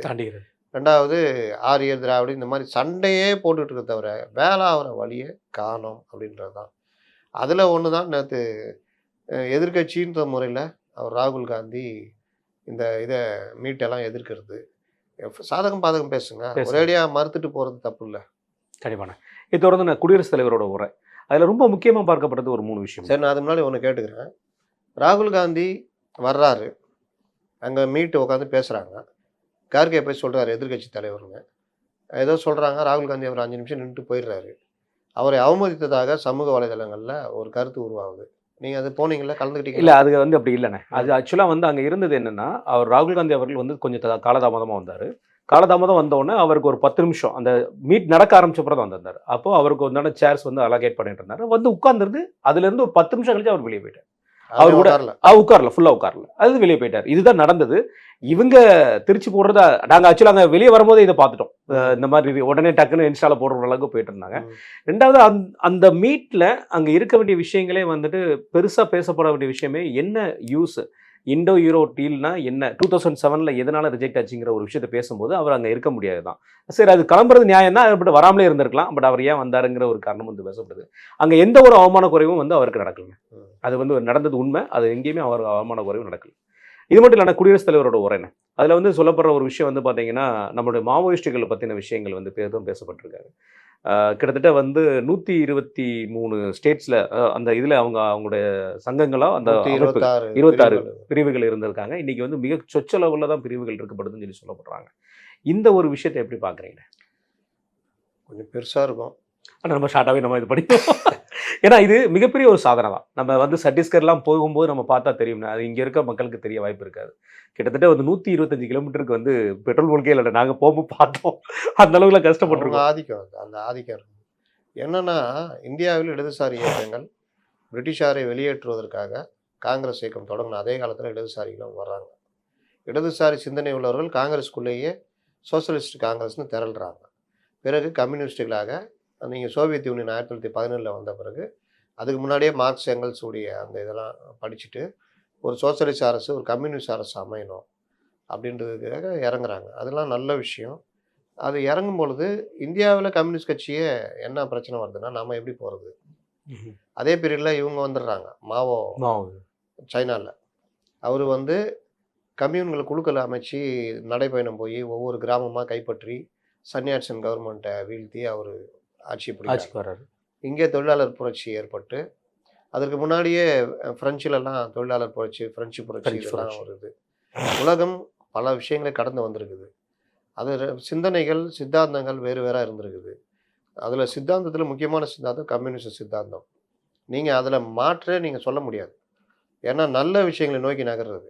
இங்கே எங்கே பிரச்சனை வருது? மார்க்சிஸ்டுகள் நல்லவர்களா கெட்டவர்களா அப்படின்லாம் நீங்கள் பார்த்தீங்கன்னா அடிப்படையில் மக்களுடைய நலனை விரும்புபவர்கள். அவர்களை விட மக்கள் நலனை விரும்புகிறவங்க யாரும் இருக்க முடியாது. ஆனால் இந்தியாவில் மக்கள் நலனுக்கான திட்டங்கள், நவீன திட்டங்கள், அடுக்கடுத்து நகர்றது, இதில் வர்ற குழப்பம் இருக்குல்ல, கொள்கை குழப்பங்கள், இதில் தான் இவர்கள் ஒன்றுமில்லாமல் போகிறார்கள். ஓகே. ஆனால் அடிப்படை கொள்கை மார்க்சியன்றது நீங்கள் தகர்க்கவே முடியாது. அது கிட்டத்தட்ட அது நகர்ந்து போயிடும். ஏன்னா எல்லாரும் நல்லா இருக்கணும், எல்லாரும் ஒன்றா இருக்கணும், எல்லோரும் இது பண்ணணும். மதமாக இதெல்லாம் பிரச்சனை இல்லை. நமக்கு பொருளாதாரம், நம்ம எல்லாருடைய வாழ்க்கை நல்லா இருக்கணும்னு நினைக்கிறது வந்து தப்பே கிடையாது. தப்பே கிடையாது. அந்த கொள்கையில் இருக்கிறவங்க தான். இவங்க திராவிடர் கழகம் இவங்கள மாதிரி கடவுள் இல்லை, கடவுள் நம்புற முட்டாள், கண்டபடி பேசுறதெல்லாம் கிடையாது. மார்க்சிய விஞ்ஞானன்றது தனி. அதில் கடவுள் மறுப்புன்றது விஞ்ஞான ரீதியாக அணுகக்கூடியது. உங்கள்கிட்ட வந்து சண்டைலாம் போட்டுட்டு இருக்க மாட்டாங்க. அவங்க வேலையை அவங்க பார்த்துட்டு இருப்பாங்க. அப்போ இந்த மார்க்சிசம் சைனாலையும் சோவியத் யூனியன்லாம் வந்த பிறகு இந்தியாவில் வரும்பொழுது இதை எப்படி கொண்டு போகிறது? நம்ம இந்தியாவில் எப்படி கொண்டு போகிறது? ஆயுத புரட்சினா ரஷ்யா மாதிரி கொண்டு போகிறதா, அல்லது கம்யூன்களை விவசாயிகளை திரட்டி அந்த குழு மாதிரி அங்கங்கே கைப்பற்றி அப்படி கொண்டு போகிறதா அப்படின்லாம் வரும்போது ஸ்டாலின்கிட்ட போய் கேட்குறாங்க. அந்த ஸ்டாலின் அவர் சொல்கிறாரு, ஏன் எங்களுக்கு இது கரெக்டு, எங்கள் சூழ்நிலைக்கு கரெக்டு இருந்து நாங்கள் இதை பண்ணிட்டோம். அவர் அதே பண்ணாரா? அவருக்கு ஏற்ற சூழ்நிலை அவர் அது பண்ணார். அந்த மாதிரி உங்களுக்கான சூழ்நிலை நீங்கள் தேடுங்க அப்படின்ட்டாப்ல. இந்தியாவில் மார்க்சிஸ்டுகள் இடதுசாரிகள் வளர்வதற்கு பெரும் தடையாக இருந்தது பல காரணங்கள். மொழி, ஒரே மொழி கிடையாதுல்ல. அன்னைக்கு இருந்த சமஸ்தானங்கள், நிலப்பரப்பு முறைகள், காந்தி காந்தி ஒரு பெரிய இது, காந்தி காங்கிரஸ் இது எல்லாமே சேர்ந்தது. அதோடு சேர்ந்து பிரிட்டிஷார் காங்கிரஸாரை வேட்டையாடியதை விட கம்யூனிஸ்டுகளை தான் அதிகம் வேட்டையாடினார். ஏன்னா இவர்கள் மக்களுக்கு கற்றுக் கொடுத்துருவாங்க. காந்தி அப்படி இல்லை, எப்போ வேணால் நம்ம வளர்ச்சிக்கலாம், நம்ம இஷ்டத்துக்கு வளர்ச்சிக்கலான்னு அவர்கள். காங்கிரஸார்லேயும் பார்த்தீங்கன்னா இந்த நீக்கு போக்கு, அவன் கொடுக்குற பட்டத்தை வாங்கிக்கிறது, காட்டி கொடுக்குறது, எல்லா வேலையும் எல்லாத்தையும் நடந்தது. எல்லாமே கை கொடுக்காம போனது. கொஞ்சம் ஓரளவுக்கு தீவிர இடதுசாரி சிந்தனையில் இருந்த திலகர், நம்ம இவர் வஉசி, பாரதியார், சுபாஷ் சந்திர போஸ் இவங்கள கூட காலி பண்ணாங்க. நல்ல ஒரு இடதுசாரி சிந்தனையில் இருந்த பகத்சிங், ராஜகுரு, சுகதேவ் இவங்களையும் காலி பண்ணாங்க. அதிலெல்லாம் காந்திலாம் பெரிய அளவில் இது பண்ணார். அப்போ அவர் தனக்கான ஒரு இதை, அவங்களால ஒன்றும் பண்ண முடியாத ஆள் யாருன்னா அம்பேத்கர், இடதுசாரி சிந்தனையாளர். ஆனாலும் இவர்களோடு அவர் ஒத்து போவார். படித்த அறிஞர், பண்டிதர், அவரை ஒன்றும் பண்ண முடியல அவங்களால. கடைசியில் அவளையும் வெளியில் அமிச்சு போய். அப்போ இந்தியாவில் இடதுசாரி இயக்கங்கள் வரும்பொழுது 64 இவங்களுக்குள்ளேயே ஆட்சியெலாம் மாற்றம்லாம் வந்த பிறகு இடதுசாரிகள் ஸ்ட்ராங்காக இருந்தாங்க. கவர்மெண்ட்டு அமைஞ்சிடுச்சு. ஒரு ஜனநாயக முறையில் தேர்ந்தெடுக்கப்படுற கவர்மெண்ட் அமையுது, குடியரசு அமைகிறது, நமக்கான சட்டங்களை நம்ம உருவாக்கிறோம். இப்போ நம்ம என்ன செய்யறது? அதில் பெரிய பிரச்சனை வந்துச்சு. இந்த பிரச்சனையில் மக்கள் ஜனநாயக புரட்சின்னு ஒரு பாதை எடுத்தாங்க, தேசிய ஜனநாயக புரட்சின்னு இந்திய கம்யூனிஸ்ட் கட்சி ஒரு பாதை எடுத்தாங்க. ஏன் தேசிய ஜனநாயக புரட்சி எடுத்தாங்கன்னா, இந்திரா காங்கிரஸ் கவர்மெண்ட்டு வங்கி பொது உடைமை, மன்னர் மானிய ஒழிப்புலாம் போகும்போது இடதுசாரி பாதையில போறாங்க. சோவியத் யூனியன் கூடயே தொடர்புல இருக்காங்க. அது வேற. இந்தியா வந்து 2 பேர்கிட்டயும் டச் இருக்கும். டச் வச்சுட்டு வேலை காமிச்சிருந்தேன். இப்ப காங்கிரஸ் பந்துல காயா காட்டா போயிடுவேன். என்ன சொல்றாங்க? கெத்து. அந்த மாரி அன்னைக்கு பண்ணாங்க. இவர்கள் அதை நம்புனாங்க. சிபிஎம் என்ன பண்ணாங்க, இல்ல இல்ல இது முதலாளித்துவ அரசு தான். நம்ம வேலைய பார்த்துட்டு இருக்கணும் அப்படின்னு அவங்க மக்கள் ஜனநாயக புரட்சி. மக்கள் ஜனநாயக புரட்சினா என்னது? மக்களை அவர்களுடைய பிரச்சனையில பிரச்சாரம் பண்ணி அணிகளாக திரட்டி அவர்களை தயார் பண்ணுவது. ஒரு கட்டத்துல ஆட்சி மாற்றம் வர்றதுக்கு பண்றது. அதுவரைக்கும் தேர்தல் பாதையை நாம பயன்படுத்தணும். இது 2 கம்யூனிஸ்ட் கட்சிகளுமே. இதுல 68ல நக்சல் பாரின்ற இடத்துல இந்த இதுல இருந்து ஒரு டீம் பிரியுது. தேர்தல் பாதை, திருட்டு பாதை அப்படின்றது ஒரு அணி தனியா பிரியிறாங்க. அவர்கள் மாவோயிசம், லெனினிசம். அதனால வந்து எம்எல்ன்னு சொல்லுவாங்க. மார்க்சிஸ்ட் லெனினிஸ்ட் எம்எல் பார்ட்டின்னுவாங்க. ஓகே. மாவோயிஸ்டுகள்னுவாங்க. அந்த மாதிரி பிரியிறாங்க. அதி தீவிரம். நம்ம வந்து இதுக்கெல்லாம் நேரம் இல்ல. இன்னொன்னு இது வந்து தேர்தல் பாதையை பயன்படுத்தக்கூடாது. நாம ஆயுத புரட்சி ஒன்றே வழி. மக்களை திரட்டி ஆயுத புரட்சி பண்ணி அங்கங்கே கம்யூன்களாக திரட்டி அதன் மூலியமாக ஆட்சி மாற்றத்தை கொண்டு வரணும்னு. எங்க ஆயுதம் தூக்குறீங்களோ அங்கே நீங்கள் தனிமைப்படுவீர்கள். உங்களால அப்பாவி மக்களும் பாதிக்கப்படுவார்கள். அரசு என்ன பண்ணும்? அட்டாக் திருப்பி. அதான் நடந்தது. இவர்களுக்காக இவர்களின் கொள்கை கரெக்டுன்னு ஏமாந்த இளைஞர்கள் பலரும் வந்து இவர்கள் அடிப்படையில் நல்லது. பாதை மாறுது. நான் நல்லது செய்யணும்னு நினைக்கிறேன். நான் இப்போ இதுக்கு மூலியமா பண்ணலாம்னு நினைக்கிறேன். கவர்மெண்டோட இணைஞ்சு இந்த சட்டத்துக்கு உட்பட்டு பண்ணலாம்டா அப்படின்றேன். அதெல்லாம் வேலைக்கு ஆகாதுடா. இவங்கெல்லாம் அடிக்கணும்டா. ஆனா பெரும்பாலான பகுதி வந்து நமக்கு அரசியல் நோக்கி தான் இருந்ததா அந்த டைம்ல? எப்படி? பெரும்பாலான பகுதி இருந்தது. சில மாநிலங்கள் போயிடுச்சு. ஆந்திரால பெரும்பகுதி போயிடுச்சு. ஓ. நக்சலிசம் பக்கம் போயிடுச்சு. நம்ம ஏரியால ஆந்திரா மெயினான ஒரு ஆந்திரா போயிடுச்சு. கேரளால இருக்கு. இங்க வந்து கேரளால திருவனந்தபுரம், தேனி இந்த மாவட்டம்லாம் இருக்கு. இந்த இதுல இன்னைக்கும் பெரிய ஒரு ஹப் இருந்தது. இப்பதான் லேட்டஸ்டா காலி பண்ணிருக்காங்க. தென்னிந்தியால இது பெரிய ஹப் இருந்தது. கர்நாடகால கொஞ்சம், இந்த இது தேனி, அந்த இது கேரளால கொஞ்சம் அப்படின்னு இருந்தது. அந்த சைடு வடகிழக்கு மாவட்டங்கள்ல பயங்கரமா போயிட்டாங்க. ஏன் அப்படின்னா நல்லா புரிஞ்சுக்கங்க. தேர்தல் பாதை இதெல்லாம் போனாலும் பீகாரோ இல்லை மற்ற வடகிழக்கு மாநிலங்களோ அவங்க அந்த இது வச்சிருப்பாங்க, ஆயுத குழுக்கள். யாரு? இந்த பண்ணையார்கள், இந்த நிலப்பிரபுகள். ஓகே. அவன் அந்த அடித்தட்டு மக்களை, பட்டியலின மக்களை, விவசாயிகள் தானே, அவங்க தானே இருப்பாங்க. அவங்கள கொடுமைப்படுத்துறது கடுமையா இங்கேயே தமிழ்நாட்டிலே இருந்துச்சாங்க. கம்யூனிஸ்டுகள் இல்லைன்னா இன்னைக்கு சாட்டையடி, சாணிப்பால், இந்த நிலப்பிரபுத்தெல்லாம் அகற்றப்பட்டிருக்காது. இங்கே பெரிய அளவில் போராட்டம் நடத்தி தஞ்சை மண்ணிலலாம் கீழ்வெண்மணி கொலைகள்லாம் என்ன இது எல்லாம் நடத்தி தான் இன்னைக்கு இந்த நிலைக்கு நம்ம வந்திருக்கோம். அப்போ நீங்க அந்த அவர்களுக்கு எதிராக இவர்கள் அந்த மக்களுக்காக நிற்கும் பொழுது அந்த மக்கள் இவங்களை கொண்டாடினாங்க. அதனால தான் பீகார், சத்தீஸ்கர் இங்கெல்லாம் அந்த ஜாட்னு சொல்லுவாங்கல்ல, அவர்களுக்கு எதிராக போராட்டம். அதனால தான் அவர்கள் வந்து இன்னொன்று அவங்க மலை காடுகள் உள்ளே போய் பதுங்கிடுவாங்க. இது ஒரு பக்கம். இன்னொன்று வெளிநாட்டு உதவி இந்தியாவுக்கு எதிராக அந்த இதில் கடுமையாக நடவடிக்கை எடுத்து ரொம்ப பேர் திருந்தி இணைஞ்சவர்கள்லாம் இருக்காங்க. இந்தியா இதோட அமைச்சர்கள் முன்னிலையில் அந்த இது கொஞ்சம் பேர் அப்படியே இல்லாமல் இருந்தது. இதில் கடுமையாக நடவடிக்கை எடுத்து நம்முடைய கமிஷனராக, சென்னை கமிஷனராக கூட இருந்தார் விஜயகுமார். ஆமாம், அவரோட மெயின் பங்கு. அவர்லாம் வந்து பெரிய அளவில் தமிழ்நாட்டில் அந்த தேவாரம் இருக்கிற பீரியட்லாம் கடுமையாக, எம்ஜிஆர் பீரியட்லாம் இங்கே கடுமையான என்கவுண்டர்கள்லாம் நடந்தது. அந்த மாதிரிலாம் நடந்து லாஸ்ட்டில் பலரும் கொல்லப்பட்டார்கள். சிலர் வந்து தப்பான பாதைக்கெல்லாம் போனாங்க. மணியரசன் கொல்லப்பட்டார்ல. ஆமாம், கேள்விப்பட்டிருக்கேன். நீங்கள் அவர் பார்த்தீங்கன்னா பேங்கை கொள்ளடிக்கிறாரு. எதுக்கு அடிக்கிறாருன்னா கர்நாடகாவில் அணை கட்டுறாங்க, அணையை உடைக்கணும்னு. அதுக்கு பணம் வேணும்னு கொள்ளடிக்கிறாரு. கொள்ளை அடிக்கும் போது மாட்டுறாங்க மக்கள், இவங்களை அடிக்கிறாங்க, கொள்ளையர்கள் நினச்சி அடிக்கிறாங்க. அவங்ககிட்ட ஆயுதம் எல்லாமே இருக்குது. அந்த மக்களுக்கு எதிராக ஆயுதத்தை பிரயோகிக்கல, மக்கள் அடிச்சே கொண்டுடுறாங்க. என்ன சொல்லுவீங்க? அதை ஒரு இதில் சத்தீஸ்கரை எங்கேயோ ஒரு வண்டி அடிக்கணும்னு சொல்லிட்டு அடிக்கிறாங்க, போலீஸ் எதுவும் அடிக்கணும்னு, பொதுமக்கள் அதில் இறந்துடுறாங்க. அதுக்கு அவங்க வந்து மன்னிப்பு கேட்டு இதெல்லாம் போட்டு பிரசுரம்லாம் கொடுத்து மன்னிப்பு கேட்டுலாம் போவோம். பாதைகள் தவறு. நீங்கள் என்னதான் பண்ணாலும் பாதை தவறு. கடைசியில் அதோடைய விளைவு என்ன ஆகுனா குழுக்களாக பிரிய ஆரம்பிச்சிட்டாங்க. கண்டிப்பாக எம்எல்ஏ பல குழுக்கள் ஆயிடுச்சு.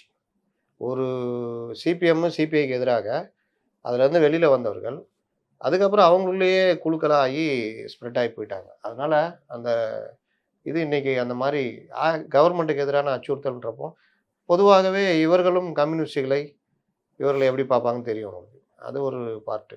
கண்டிப்பாண்ணே. தொடர்ந்து தமிழகத்துக்கு வந்துருவோண்ணே.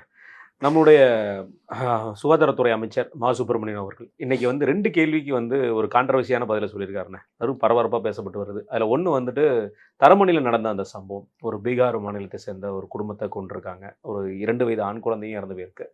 இதற்கு செய்தியாளர்கள் கேட்கும்போது எங்கப்பா எங்கே நடந்துச்சு அப்படின்னு சொல்லி அவர் ஒரு ரியாக்ஷனே கொடுத்துருக்கிறாரு. இப்படி ஒரு சம்பவம் நடந்ததுக்கு அவர் உடனே மாற்றி தரமணி அவர் மாவட்டத்துக்கு தானே வருது. அவர் கீழே அவர் செயலாளர் கீழே தான் வருது. தென்சென்னை மாவட்டம் சென்னையில் 2 அமைச்சர்களுக்கு கீழே தானே வருது. இல்லை வேற அவர் சொன்ன வார்த்தை என்னன்னா, ஒரு நாளைக்கு எடப்பாடி அவர்களுக்கு ஆட்சியில் 100 கொலைக்கு மேலே நடந்துச்சு. அவர் என்ன ஸ்டெப் எடுத்தாருன்னு சொல்லி ஒரு வார்த்தையை கேட்டிருக்காரு. எப்படி பார்க்குறீங்க? உளறல் நாயகர்கள், இந்த முட்டு சந்து கூட்டு போகிறவர்கள் திமுகவில் அதிகம். இப்போ அந்த பணியை சமீப ஆண்டுகளாக நம்ம மாசு எடுத்து பண்ணிகிட்டு இருக்காரு. இவர்கள் வந்து இந்த சுற்றி இந்த மீடியாக்களில் பெய்டு மீடியாக்கள் மாதிரி ஆயிடுச்சுல்ல. ஆமாம். அந்த கார்டு இருக்கிறவங்க தான் வரணும். நீ தப்பாக கேட்டுனா அதோட அங்கே மேலே பேசி அந்த ஆளை வர விடாமல் பண்ணுறது. இப்படி சுற்றி வரனால நம்ம சொல்கிறதான் கேட்டு போகிறாங்கன்ற நிலைமைக்கு வந்துட்டாங்க. அந்த ஆணவத்துடைய திமிரு தான் என்ன நடந்துச்சுன்னு. இந்த சம்பவம் 5 நாட்களாக பெரிதாக பேசப்படுகிறது. ஒரு கோணி மூட்டைக்குள்ளே பணம் இல்லைன்னா அக்கா கனிமொழியை கண்டனம் தெரிவிச்சிட்டாங்க. ஆமாம், வேறு இல்லைன்னா எங்கே போய் மைக்க போட்டுருவோம். அது பிரச்சனை. ஒரு கோணி மூட்டைக்குள்ளே பணம் இருக்குது, எடுக்கிறாங்க இந்த தரமணிக்கிட்ட. இல்லைண்ணா அடையார் இந்திரா நகர். இந்திரா நகர். அப்போ எடுக்கும் பொழுது எடுத்து பார்த்தா ஒரு ஆண் பெண்ணாங்க இருக்குது, வட இந்தியர். அதில் ஒரு சீட்டு இருக்குது. அந்த சீட்டில் இருக்கிற அட்ரஸ் வச்சு அங்கே போகிறாங்க. போனால் இங்கே தான் இருந்தவர் அப்படின்ற மாதிரி. ஒரு கல்லூரியில் ஒரு இதில் தங்கி செக்யூரிட்டி வேலை பார்த்துருக்காங்க. கணவன் மனைவி 2 வயசு குழந்தை. அங்கே வட இந்தியர்கள் அதிகம் இருக்கிறது. அப்போ இவர் செத்துட்டார். பொண்டாட்டி பிள்ளைங்க எங்கன்னு கேட்டால் தெரியல. அதுக்கப்புறம் அந்த இடத்துல இருந்த சிசிடிவி பார்க்கும்போது பைக்கில் 2 பேர் வந்து அந்த மூட்டையை போட்டு போகிறது தெரியுது. அந்த பைக் நம்பரை வச்சு போய் செக் பண்ணும்போது 2 பேர் மாட்டுறாங்க. அவர்கள்ட்ட விசாரித்தா திடுக்கிடும் உண்மை என்னென்னா, அந்த அவருடைய மனைவியை எல்லாரும் பீகாரை சேர்ந்தவங்க. மனைவியை இவனுங்க பாலியல் பலாத்காரம் பண்ணுறானுங்க. அதை தடுக்க வந்தவரை இரும்பு ராடால் அடித்து கொள்கிறாங்க. குழந்தை அழுவுது, குழந்தைய தரையில் வீசி அடித்து கொள்கிறானுங்க. குழந்தை பணத்தை நாங்கள் இந்த இடத்துல போட்டிருக்கோன்னா அப்புறம் அந்த அடையார் ஆற்றில் அந்த குழந்தை பணத்தை எடுத்துட்டாங்க. அந்த பெண்ணை கொன்று டம்ப் யார்டில் போட்டோன்றாங்க. இப்போவும் தேடிட்டு இருக்கிறாங்க. நான் இதில் என்ன சொல்கிறேன்னா, என்னங்க நீங்கள் கவர்மெண்ட்டுக்கு எதிராகவே பேசுகிறீங்க. கொலை நடக்குது போகுது, இவர் பண்ண போகிறாங்க தெரிஞ்சு நாங்கள் தடுக்க முடியுமா? முடியாது. அதில் நமக்கு மாற்று. ஆனால் அந்த போதை கலாச்சாரம், போதை இது ஒன்று இருக்குது. 1. 2வது குற்றச்செயலில் வட இந்தியர்கள் எல்லோருமே இங்கே வர்றவங்கள நம்ம வந்து மறுக்க முடியாது. ஆனால் ஆதார் மற்ற விஷயம் அவர்களுடைய குற்றச்செயல்கள் பின்புலங்களை ஆராய்கிற வேலை இதெல்லாம் வந்து பார்க்கணுமா வேணாவா? கண்டிப்பாக.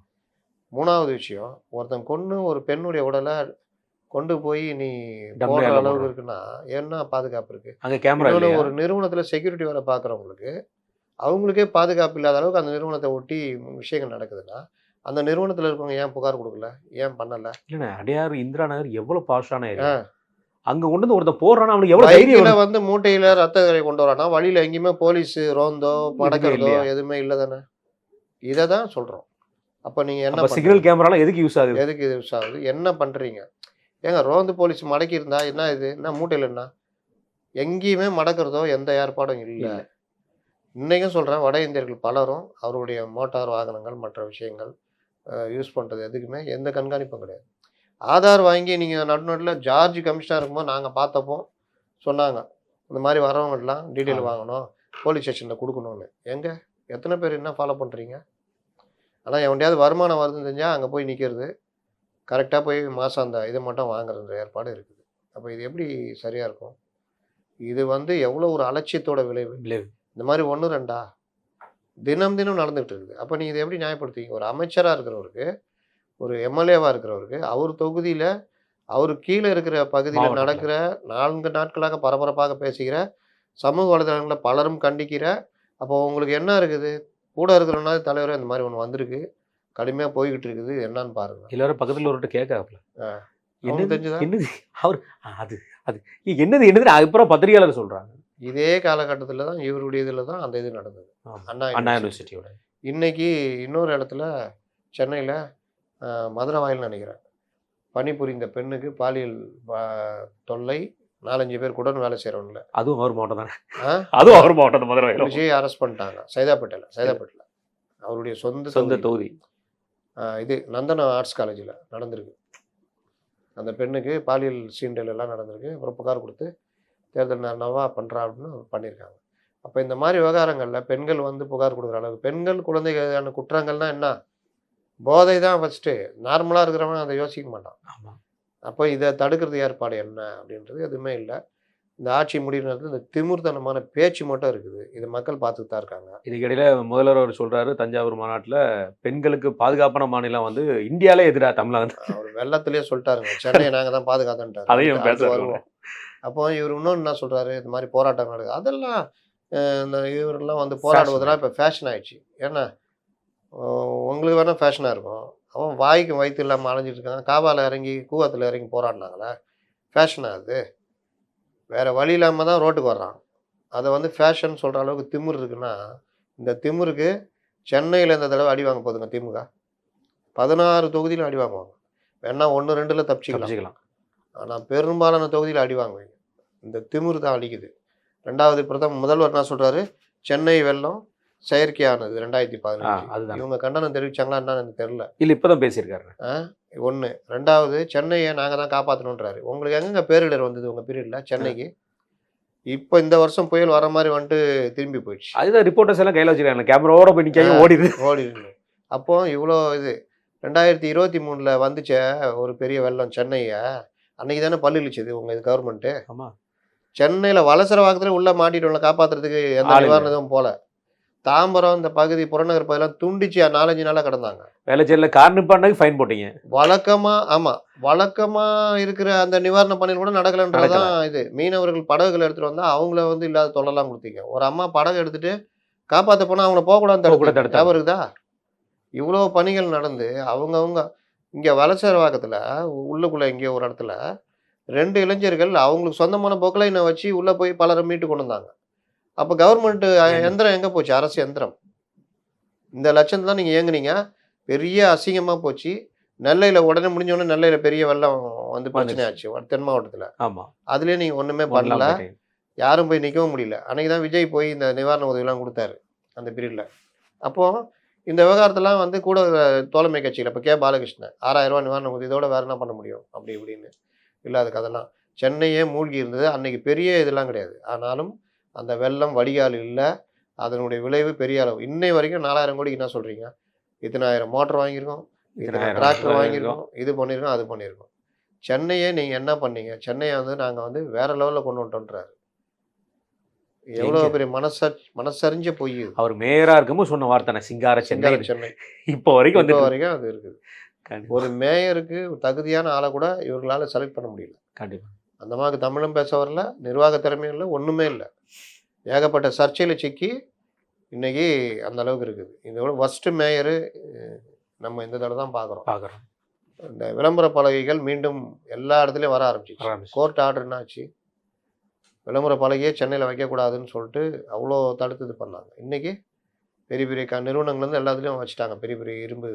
இவங்க அறிவாலயம் பக்கத்துலேயே நல்லா ஒரு கிணறு சைஸுக்கு பேஸ்மெண்ட்டு போட்டு ஒரு பெரிய பில்லர் வச்சு விளம்பரம். என்ன இது? இதுதான் இன்றைக்கி இவர்களுடைய ஆட்சியுடைய லட்சணம். கண்டிப்பான. நேற்று முதல்வர் அவர்கள் வந்து கும்பகோணத்தில் இந்திய யூனியன் முஸ்லீம்கோட மாநாட்டில் கலந்துருக்காரு. அதில் வந்து தீர்மானம்லாம் போட்டிருக்காங்க. மீண்டும் வந்து திமுக தான் ஆட்சி கொண்டு வரணுங்கிற மாதிரி தீர்மானம் அவங்க போட்டிருக்காங்க. அதுலேயும் போய் ஒரு 5 அறிவிப்புகளை சொல்லியிருக்காரு. அந்த அறிவிப்புகளை எப்படி பார்க்குறீங்க?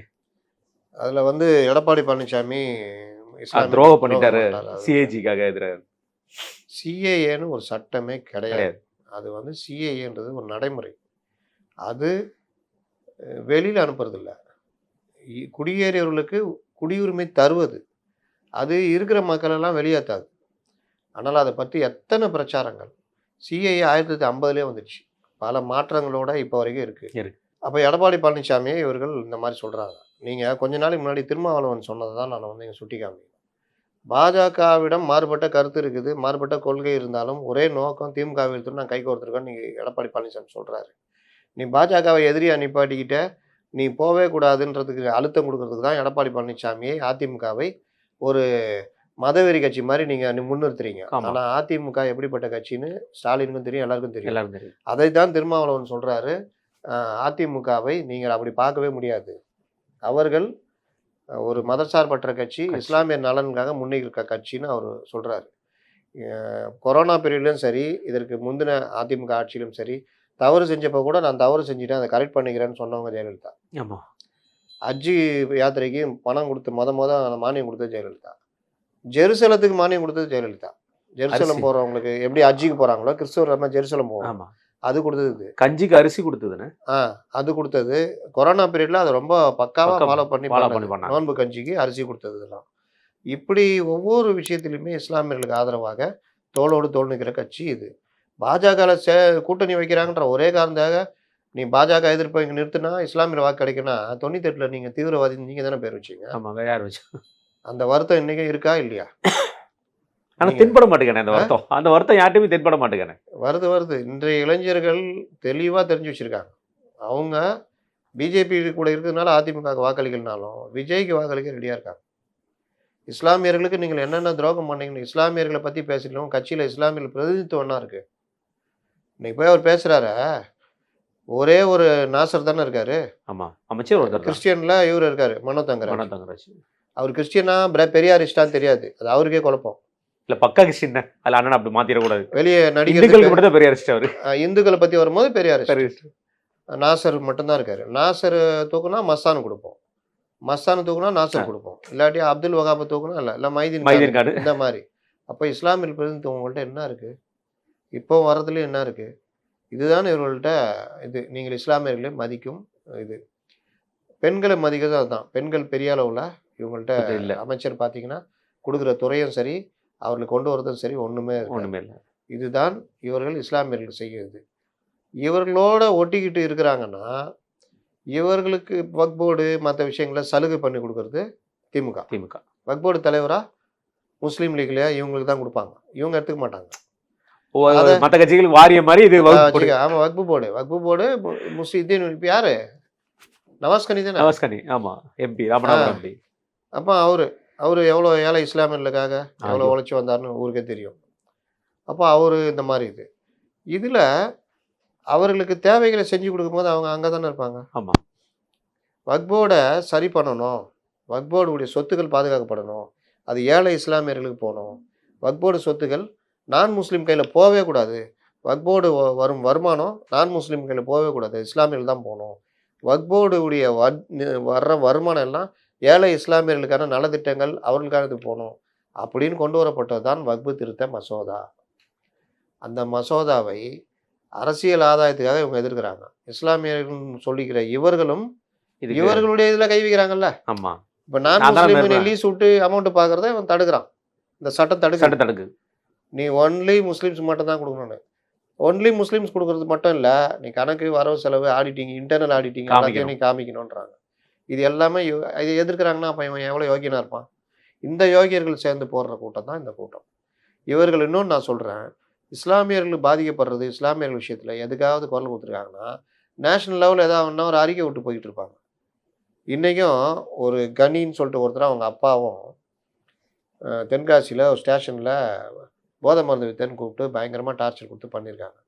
அவர் வீட்டுக்கு போய் துணி எடுத்துகிட்டு வரன்னு போனவர் ஏதோ ஒரு விஷம் சாப்பிட்டு பொண்ணுக்கும் கொடுத்துட்டார். ஐயோ, 2 பேரும் தற்கொலை முயற்சி, ஹாஸ்பிட்டலில் அட்மிட்டு.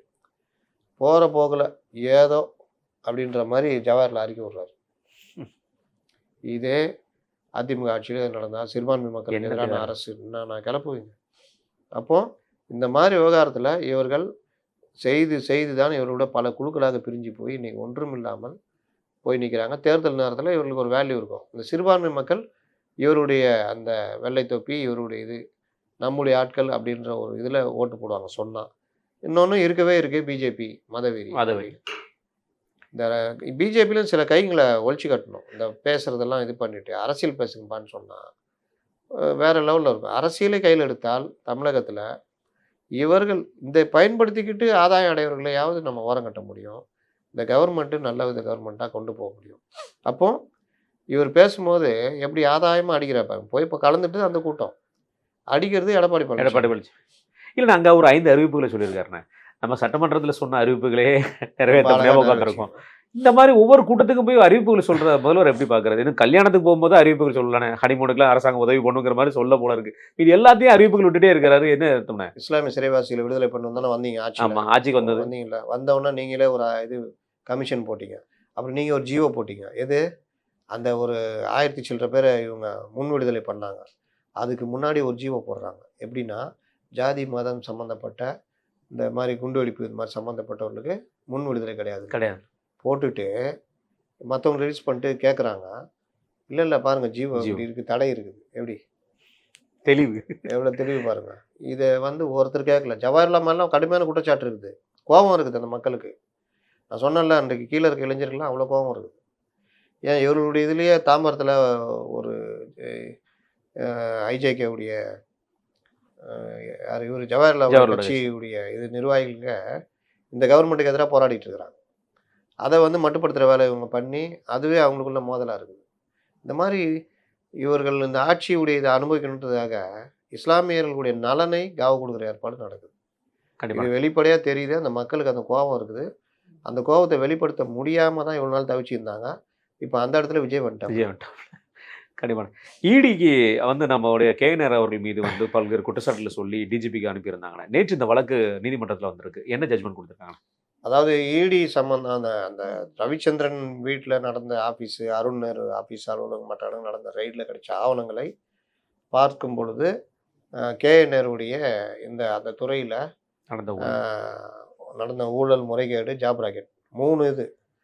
ஜாப் ராக்கெட்டில் கிட்டத்தட்ட ஒரு 150 பேருக்கு மேலே 2500 சில்லறதில் 150 பேர் மேலே 25 லட்சம் 30 லட்சம் கொடுத்து வாங்கியிருக்காங்கன்னு ஆதாரபூர்வமாக கிடைச்சிருக்குது. இதுக்கு மேலே வழக்கு தொடரணும் நீங்கள் அப்படின்னு சொல்லிட்டு பிஎம்எல் ஆக்ட் 62 என்னமோ அது வரும். டிஜிபிக்கு கொடுக்குறாங்க. கடிதமாக கொடுத்து ஆதாரத்தை கொடுக்குறாங்க. அவர் என்ன பண்ணுறாரு, நவம்பர் மாதம் கொடுக்குறாங்க. அதற்கு பிறகு மறுபடியும் ஜனவரியில் ஒரு இது கொடுக்குறாங்க. இப்போ லேட்டஸ்ட்டாக ஜனவரியில் கொடுத்தது டெண்டர் ஊழல் முறைகேட்டில் நடக்குது கொடுத்துருக்கு. இப்போ லேட்டஸ்ட்டாக ஒரு இது கொடுத்துருக்காங்க, ட்ரான்ஸ்ஃபர் பணிமாறுதல். முதல்ல கொடுத்ததுக்கே நடவடிக்கை எடுக்கலன்னு கோர்ட்டுக்கு ஒருத்தர் போகிறாரு. இன்பதுரையும் அங்கே போகிறாரு. அந்த வழக்கு விசாரணை வரமா நோட்டீஸ் கொடுக்குறாங்க. நோட்டீஸ்க்கான பதில் தான் நேற்று விசாரணை தலைமை நீதிபதி அமர்வில். அதில் என்ன சொல்கிறாங்கன்னா, இந்த இதை வந்து டிஜிபிட்ட நவம்பரில் கொடுத்ததை டிசம்பரில் அவர் லஞ்ச ஒழிப்புத்துறைக்கு தமிழ்நாடு கவர்மெண்ட்டுக்கு அமைச்சிட்டாரு. லஞ்ச ஒழிப்புத்துறை இது பண்ணி லஞ்ச ஒழிப்புத்துறையிலேருந்து அது அவங்களுக்கு எடுத்துக்கிட்டாங்க. அந்த இதை பர்மிஷன் கேட்டு அப்ளை பண்ணாங்க. பர்மிஷனுக்கு அப்புறம் வந்துடுச்சு. அதை வந்து அவங்க 6 மாத காலம் விசாரிக்கணும். விசாரிச்சுட்டு தான் எஃப்ஐஆர் போடுவாங்க அப்படின்னு. எதுக்கு 6 மாத காலம்னு இவங்க இடி தரப்பு வக்கீல் ரமேஷ் நடராஜன் அவர் வந்து எதுக்கு பிஎம்எல் ஆக்டில் நீங்கள் வந்து ஆர்டிகல் 51ல் பிஎம்எல் ஆக்ட் 51ல் இந்த மாதிரி ஆதாரங்கள்லாம் கொடுத்துட்டாங்க. அந்த ஆதாரங்களை வச்சு நீங்கள் எஃப்ஐஆர் போடலாம் அப்படின்னு தானே விஜய் மண்டல் வழக்கில் சொல்லுது அப்படின்னா, உடனே அவங்க தரப்பு வக்கீல் டிஜிபி தரப்பு வக்கீல் ஆர்டிகல் 61ல் பிஎம்எல் ஆக்ட் 61ல் அதில் வந்து சில நெகிழ்வுத்தன்மை கொடுத்துருக்காங்க.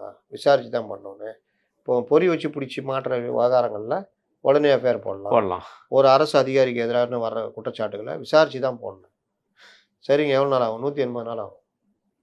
6 மாதமா? 6 மாதம் ஆகுங்க. அப்போ நீ யாருக்கு சம்மன் கொடுக்க போகிறேன்னு கேட்குறாரு. யார்? இவ்வளோ பேர் இருக்காங்க, நாங்கள் எல்லாமே கொடுத்துட்டோம், அவங்கள கூப்பிட்டு விசாரிக்கலாம்ல. ஆனால் இல்லை யாரெல்லாம் சம்மந்தப்பட்டிருக்கிறார்களோ அவர்களுக்கெல்லாம் சம்மன் கொடுப்போம். இப்படி கமலஹாசன் மாதிரி பதில் சொல்லிக்கிறாப்புல ராமன். அப்போது 4ஆம் தேதி தள்ளி வச்சுருக்காங்க. இது என்ன முடிவு வரப்போகுதுன்னு தெரியும். இதில் வந்து அவர் ஒரு வார்த்தை சொல்லியிருக்காருன்னா, இவர் அண்ணன் இன்பதுரை அவர்களுக்கு வந்து உள்நோக்கம் இருக்கு, இவர் வந்து ஒரு எம்பி, இவர் உள்நோக்கத்தோட போட்டிருக்காரு அப்படிங்கிற விஷயம் சொல்லியிருக்காரு. நீதிபதிகளும் அவர்களும் அழகா அதுக்கு ஒரு பதில் சொல்லியிருக்காரு போல இருக்குன்னு. நீதி எம்பியா இருந்தால் அவங்களுக்குலாம் வந்து பொதுநல வழக்கு இருக்கக்கூடாது அப்படிங்கிற ஒரு வார்த்தையும் சொல்லியிருக்காரு. அது ஒன்று. அந்த மதுரையில் வழக்கு தொடர்ந்த அவருக்கு மேலே 23 கொலை முயற்சி வழக்குகள் அதெல்லாம் இருக்குது அப்படின்னு அது ஒரு கேட்டால் வந்து அவங்க சட்டத்தில் முன்னாடி அவர்கள் வந்து நல்ல பேரோடு இருக்கணும் அப்படின்ற மாதிரி. இது எல்லாம் ரைட்டு. இதுக்கு என்ன பண்ணுன்னு கேட்டால் இந்த பதில் சொல்கிறாங்க. இன்னும் 2 இருக்குது. இது இல்லாமல் மணலுக்கு இருக்குது. அதனால் இது அடுத்தடுத்து இவர்கள் நிம்மதி இல்லாமல் போகும். இதில் கேஎன்ஆர் ஏதோ கொஞ்சம் சில விஷயங்கள் அது அனுசரணையாக போகிற மாதிரிலாம் கேள்விப்படுறோம் தெரியல. கண்டிப்பான இதை தொடர்ந்து அண்ணன் சிவி சண்முகம் அவர்களுடைய பேச்சு இன்றைக்கு வந்து பெரும் பரபரப்பு உருவாக்கி இருக்கு. என்ன சொல்லியிருக்காருன்னா, காங்கிரஸை பார்த்து எப்போ காங்கிரஸ் இந்திரா காந்தி உங்களுடைய தலைவர் இந்திரா காந்தி அவர்களுடைய பேரை எடுத்துட்டு இவங்க பேரை மாற்றிருக்காங்க, கலைஞர் அவர்களுடைய பேரை மாற்றிருக்காங்க, உங்களுக்கு என்னப்பா போய் வெறும் சீட்டு பிச்சை கேட்டுட்டு இருக்கீங்களே தவிர மற்றபடி இதெல்லாம் பேச மாட்டீங்களா அப்படி ஒரு வார்த்தையை சொல்லியிருக்காரு. மதுரையில் அண்ணா பேர் எடுத்துட்டு வேற ஒரு பேர் வச்சாங்க. அண்ணாவே நாங்கள் தூக்கிட்டோம்னு வந்தா அதான். இந்திரா காந்தி அண்ணாவே நாங்கள் தூக்கிட்டோம். இப்போ கூட யாரும் சொன்னாங்களே அண்ணா பேரே இல்லாமல் பண்ணுறாங்கன்னு. நீ இவ்வளோ பராசக்தியெல்லாம் எடுத்துட்டு சீனை போடுறீங்க. மதுரையில் அண்ணா அந்த பெரிய பார்க்கு இப்போ ஆண்டாண்டு காலம் ஏன் எடுத்தீங்க? ஆமா. அப்போ இவர்களுக்கு அதை பற்றிலாம் கவலை இல்லை. நான் என்ன சொல்கிறேன், காங்கிரஸ் இன்றைக்கு தாவேகாவை பயன்படுத்தி திமுகவுக்கு நெருக்கடி கொடுக்குது. நான் திரும்ப திரும்ப சொன்னா இல்லையா, ஆமா. ஜனவரி மாதத்துலேருந்து இவங்களுக்கு ஆரம்பிச்சிடும். இங்கே அடிக்கிற அடி என்னென்ன சண்டை நடக்கும் பாருங்க. இன்னும் அடுத்த மாதம் பாருங்க, பிப்ரவரி முதல் மாதம் அது. முதல் மாதம் ஆயிரும். இதெல்லாம் நான் அப்போவே சொல்லிட்டேன். காங்கிரஸ் சும்மா இருக்காது. இந்த மாதிரி பிளாட்ஃபார்ம் இல்லாமல் இருந்தாங்க. இப்போ இருக்கு தாவேகா. நம்ம பிரவீன் சக்கரவர்த்தி விஜய் சந்தித்தார் சொல்லும் போதே நம்ம இதை பேசிட்டோம். ஆமாம், தாவேகா என்டிஏல இல்லைன்னு தெரிஞ்சால் இன்னும் வீரியமாகும். இதெல்லாம் சொன்னா இல்லையா? கண்டிப்பாக. ஏன்னா காங்கிரஸ் தாவேகாவை அங்கே போக விடாமல் தடுக்க தான் ட்ரை பண்ணோம். அது நடந்துச்சு. இப்போ போகலை. இப்போ இன்னும் வேகமாக இறங்கினா இன்னைக்கு காங்கிரஸ் தாவேகாவோட போங்கயான்னு சொல்லிட்டு சேர்ந்தாலும் ஒரு 60 சீட்டு வாங்குது வச்சுக்கோங்க. 2 பேரும் பெரிய சக்திங்க. அவங்க 20% மேலே வச்சுருக்காங்க. இவங்க ஒரு 5-6%னா உளவியல் ரீதியாக இவங்க ஒரு பலமாக இந்த கூட்டணின்ற மாதிரி உருவாயிடும். ஆமாம். 2வது பிளேஸ் இவங்க வந்துருவாங்கன்ற இது உருவாயிடும். அரசியல் தெரிஞ்ச ஒரு கட்சி வந்துருச்சுன்னு வந்துடும். நீ போயிட்டியா பங்காளி, நானும் வர்றேன், எனக்கு கூட 6 சீட் தான்றாப்லன்னு ஒரு 2-3 கட்சி வருது வச்சுக்கோங்க. நீங்கள் என்டிஏ பலமான கூட்டணி, செகண்ட் கூட்டணி தாவேகா காங்கிரஸ் கூட்டணின்னு வந்துடும். திமுக கதி என்ன? ஆண்ட கட்சி, ஆன்டி இன்கம்பன்சி, ஏகப்பட்ட ஊழல் குற்றச்சாட்டு, பல பிரச்சனைகள். தேசிய கட்சியாக அவங்க கூட நிற்கிற கட்சியும் உங்களை விட்டு வெளியே போகுது. சிறுபான்மையினர் காவலன்றது காங்கிரஸ் வெளியே போனால் முடிஞ்சு போச்சு. இவ்வளவும் சந்திச்சான்னா அவன் திமுக கதி. இந்த பழைய திமிரு ஒன்று வந்து இல்லை, இவ்வளோதான் போக கிளம்புன்னு அதை விட்டு இறங்கி ஐயோ இது போயிடுமா அப்படின்ட்டு எப்பா அனுப்பு, யார் அனுப்புனது ஆகும். இவங்க யாரும் வேலைக்கு ஆக மாட்டாங்க. சகோதரி நீ போ, நான் போன மாதிரி நீ போனா அப்படின்னு போய் ராகுல் காந்தியை பார்த்து நேர்த்து பேசியிருக்காங்க. இங்கே எடப்பாடி பழனிசாமி டெல்லிக்கு போய் அமித்ஷாவை சந்திச்சாருன்னா சொன்னீங்க அடிமைத்தனம். இதுக்கு பேருனா இத்தனைக்கு நேற்று பத்திரிகையாளர் கேட்குறாங்கண்ணா அக்கா வந்து காருக்குள்ள உட்காந்துருக்காங்க, எத்தனை சீட்டு பற்றி பேசியிருக்கீங்கன்னு இப்படி தலையாட்டி இப்படி போயிட்டாங்க. அவங்க என்னைக்கு தான் இதுதான் சீட்டு பற்றி பேசுறதா? ஏங்க ஆட்சியில் பங்காதுன்னு கொஞ்சம் பார்த்து இது பண்ணுங்க. ஆனால் என்ன தெரியுமா, இவ்வளோ பெரிய மீட்டிங் நடந்திருக்கு, கடைசியில் வந்து பதில் வந்து நியூஸில் போடுறது கிறிஸ் ஓடங்கர் அவர்களிடம் வந்து முதல்வர் அவர்கள் பேச மாட்டார்கள். இப்போ இதில் யார் பெரியவர்? கிறிஸ் ஓடங்கர் முதல்வர் பெரிய ஆளா? கிறிஸ் ஓடங்கர் தான் சொல்லிட்டாரு, நாங்கள் குழு போட்டு இது பண்ணுறோம், நீ என்ன உட்காந்து அது சொன்ன பிறகுதான் இது பிரச்சனையாகும் தெரிஞ்சா கிறிஸ் ஓடங்கரும் ஜான் ஆரோக்கியசாமியும் சந்திக்கிறதுலாம் நான் பேசியிருப்பேன். அப்போ அந்த விவகாரங்கள்லாம் தெரிஞ்ச பிறகு தான் அடித்து புரண்டு எங்கே கையை விட்டு போயிடுமோன்னு சொல்லிட்டு இந்த வீட்டில் பொண்டாட்டி சண்டை போட்டு போக்கிடம் இல்லைன்னா என்ன பண்ணுவேன், அடியன்னு அடிப்பேன். போக்கிடம் தாய் வீடு இருந்தா அது போக மாட்டேன்னு சொல்லி கிளம்பிட்டா எங்கே கிளம்பிட்டாலும் பயம் வரும்ல, அந்த மாதிரி சமாதானப்படுத்துறது. அந்த வேலை தான் இப்போ காங்கிரஸ் கிளம்பிச்சுன்னா என்ன பண்ணுறது, நம்ம கதி அதோ கதின்னு தெரியும். அதுக்கு தான் இந்த ரொம்பவும் இறங்காமல் இது பண்ணுறது. நீங்கள் தானே வர வச்சு பார்ப்பீங்க. அவங்க அப்படி தானே வந்தாங்க. பீகார் எலெக்ஷன் முடிஞ்சோன்னே கூனி குறுகி ஐயா குழு போட்டிருக்கோம் ஐயா கொஞ்சம் பண்ணீங்களா, மதிச்சிங்களா? தாவேகா என்டிஏவில் இல்லைன்னு தான் நிலைமை மாறுது பார்த்தீங்கல்ல. அப்போ தாவேகா அவங்க இப்போ வளரிட்டு இருக்கிறாங்க, எங்களுக்கு யாரும் தேவையில்லை. அது இன்னும் எஸ்ஏசி தான் கரெக்டாக கணிக்கிறாரு. இந்த வேலையை விஜய் சொல்லணும்.